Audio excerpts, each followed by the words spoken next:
Is it on? Okay. All right. My name is Thanks. Stacia Heiler. I'm from Warwick, District 24.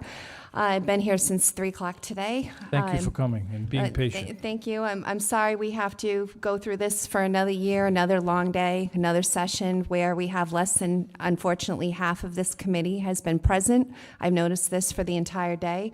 I think that if the public is going to be here until 11:41 p.m. at night, I think that it's incumbent upon all legislators that sit on this committee to also be present and paying attention and listening to what we have to say out of respect for the public.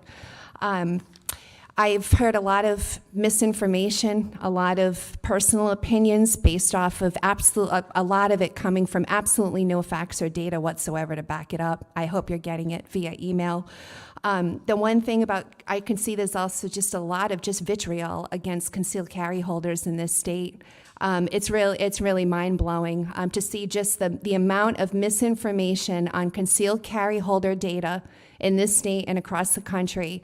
I hope that all of our legislators are really doing your homework and really taking the time to research this data.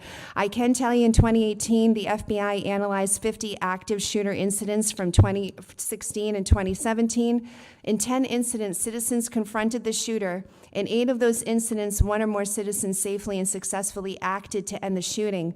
In 4 incidents, unarmed citizens confronted or persuaded the shooter to end the shooting. In 2 incidents, school staff confronted and restrained the shooter. In 1 incident, the citizen used his car to thwart the shooter. In another incident, a citizen persuaded the shooter to surrender via telephone during a police chase. I can go on and on with cases like this where concealed carry holders put their own life on the line. They do it free of charge, no taxpayer funding to do it, and they are the first responders. Okay, I heard the police officers earlier say in Narragansett their response time is about 1 to 2 minutes, for example. You know how many rounds can be fired off in 1 to 2 minutes inside of a school before a police officer arrives?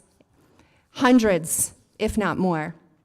And all of the mass shootings, there was not, give me one example where there was a concealed carry holder in one of those schools, or any person that charged at the assailant who is killing the kids in those schools. There's not one case where a concealed carry holder was in the school to protect those kids. In the Parkland situation, police were told to stand down.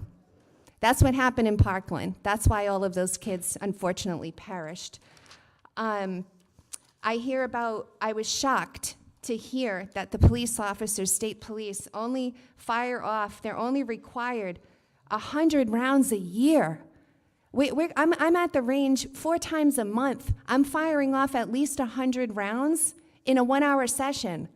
I thought when I heard this that he just misspoke. I couldn't even believe what I heard. If you look at another study that was done in New York with police officer response times, when they're in an active situation, their hit rate is like less than 30%.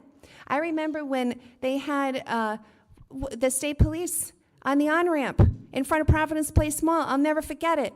It looked like Wild Wild West. There were like how many state police officers firing on this vehicle?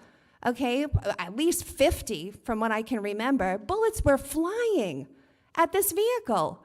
Okay, so they're talking about what, concealed carry holders were not responsible? People, I'm going to call it out right now. We have better training, I'm going to say, than most police officers. Okay, and if somebody wants to challenge that, let's all go to the range together and have a little challenge on that. Okay, see who's going to hit the target.